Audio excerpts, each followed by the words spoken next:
Matters. I'm Nadia Hassan together with Charlotte Chong. It is actually our last Friday Market Matters for the year because next week is Christmas. The week after that is, of course, New Year's. So we decided to go out of the office a little bit. We're in a eatery right across the street called Makan Union. They've been very nice to let us in. It's actually a very nice and cozy place. Well, yes, exactly. Yeah. So that's why I actually think it's great. That's where we're going to talk about where the KLCI is today. The KLCI actually dropped on profit taking after such a record green streak yesterday. So what happened yesterday? It was actually it went up 1.4% up yesterday, but down 0.76%. Basically, you raised almost all the gains that we saw yesterday. Yeah. But if you compare with last week's gain, it actually went up about 4 points from last Friday. But again, not just KLCI saw red today, but the regional markets were mostly red after all ended green on Thursday, meaning yesterday.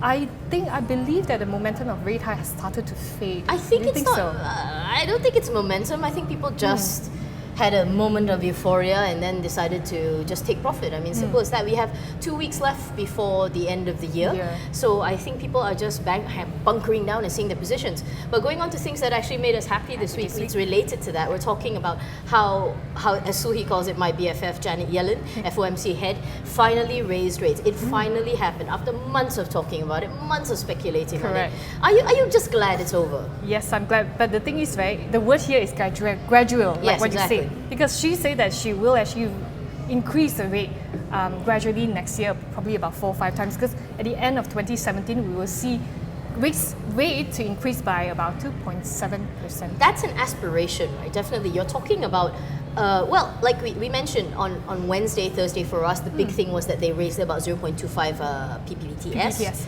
And then she said, like you said, gradual. Next year, maybe we'll see another 4. So by the time you end next year, it'll be just over the 1% mark.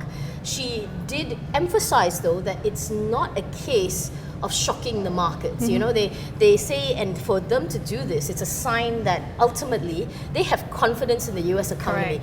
God bless America, as you want to say. I actually had a look at the video that was released by Reuters yesterday. And you'll see about clips of those. She said that about 2.3 million jobs have been added to the US economy.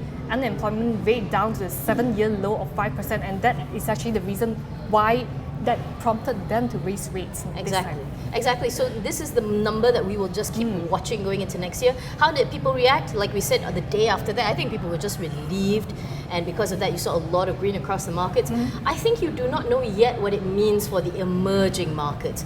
Guys who have borrowed so heavily, you know what it's called? I loved this definition. It's called original sin. Original sin, of course, in the Bible was when Adam ate the apple. Original sin in economics is when you borrow then currency that's not your own currency. So a lot of countries have created original sin.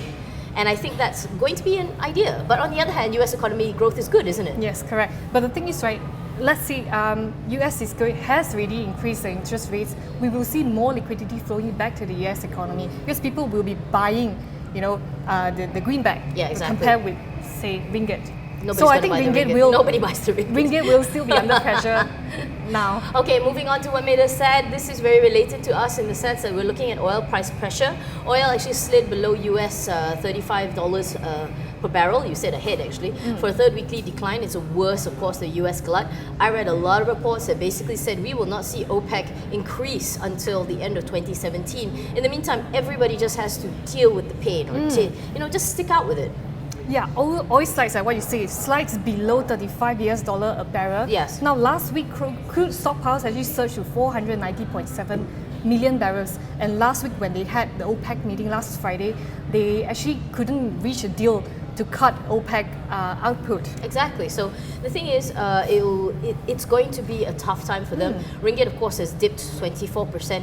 And beyond just the local troubles, we've also seen commodity prices all just take a massive hit this year. I saw this really interesting article, though, about crazy predictions for next year. Next year, they said oil at $100. I don't think so. No way near. Now, Goldman Sachs actually warned of high risk that price may sink further. So we might actually see that crude oil prices will go down further. Probably, what do you think? $20 dollar? I think Petronas will hit the panic button right before that. But it's actually very risky for Malaysia because Malaysia actually get about 20% of revenue from our oil. Yes. And ringgit will be under pressure as well. And with the the implementation of GST, with the the government has actually cut a lot of rebates. Where recently we saw that they have actually cut the energy rebates as well. So we will actually pay more for energy rates. Regardless of all that, I think it cannot be blamed for all the problems. It's one of the problems, it's not all the problems. Let's make that very clear. But anyway, let's make us a little sort of happier. Moving on to what other thing happened this week. Star Wars. Star Wars proved that people still go to the movies. It's tracking to be one of the biggest earning movies of all time. Current movie, Star Force Awakens, is apparently it's under the banner of Disney, because Disney paid something ludicrous like $4 billion for Lucasfilm, which is under George Lucas. So DC actually bought over from George Lucas. But have you watched the movie before? No, I have not. But a lot of people I know have. A lot of people I know have actually queued up, or they made a big thing of it, or they actually went all yesterday. And I think that shows that for certain franchises, no, regardless of whatever, it actually still sells. I mean, look at this. Yeah, I saw this article by Deadline Hollywood. Fantastic. It said that Star Wars midnight previews will surpass Harry Potter and the Deathly Hallows Part 2. They actually estimated about $55 million. If you compare with Harry Potter's midnight previews in 2011, it was $43.5 million. So, do people still go to the movies? I believe so, yes. Do you still go to movies? I still go to the movies, but I think the reason why people talk about their death is you have a lot of streaming, you can get things really fast now. Yeah. And you know, it's hard to go to the theatre, you have to pay for the ticket, you have to pay for the popcorn, you have to pay for all of that. But I think because the consumer spending power in America has actually gone up, people love these movies. But to be fair also, I think Star Wars is one of those franchises, dude, you could just show it on Mars and probably some people would want to go, watch it. I think a very famous line in the US is called cut the cords, whereby people actually go online to watch videos, stream videos, but they don't go out from their home to watch videos anymore. Yeah, so how much will it make? The biggest one this year is actually Jurassic Park. Jurassic World, sorry. It made actually something a little ludicrous of how much? 208.8 million. Biggest opening this weekend. But it was during a weekend. Well, no, they'll always track it over a weekend. That's the point. They open on Thursday and they'll always track it over the weekend. We want to. No movie has made $100 million in one day. If Star Wars does that, it's going to break records. It's definitely. But anyway, just to wrap up before we finish up, the last thing that made us very sad this week. Can you be arrested for insulting my cat? No. Somebody in Thailand has been arrested for insulting the king's dog. Now this, right, it's when, I look at it as when laws go insane. There was a story about how this Thai man could potentially end up in prison for 37 years for posting a sarcastic comment on the Thai king dog. What did you think of this? I think it's ridiculous, because how would everybody be accused of saying something bad about a dog? He's not going to kill a dog, he's just saying something sarcastic, which we didn't even know about because of the less majest laws, which in Thailand, as you can see in the explanation, forbids anybody to talk bad about the king, the family, and da-da-da-da. But I don't know if it covered his pets. And this is just ludicrous, and I think the lesson to be learned from this is when laws go bonkers. And how can you do this and let this go through? Yeah, actually these laws started in the early 19th century when the unlucky accused, they could actually punish by beheading, having their ears, hands and feet cut off.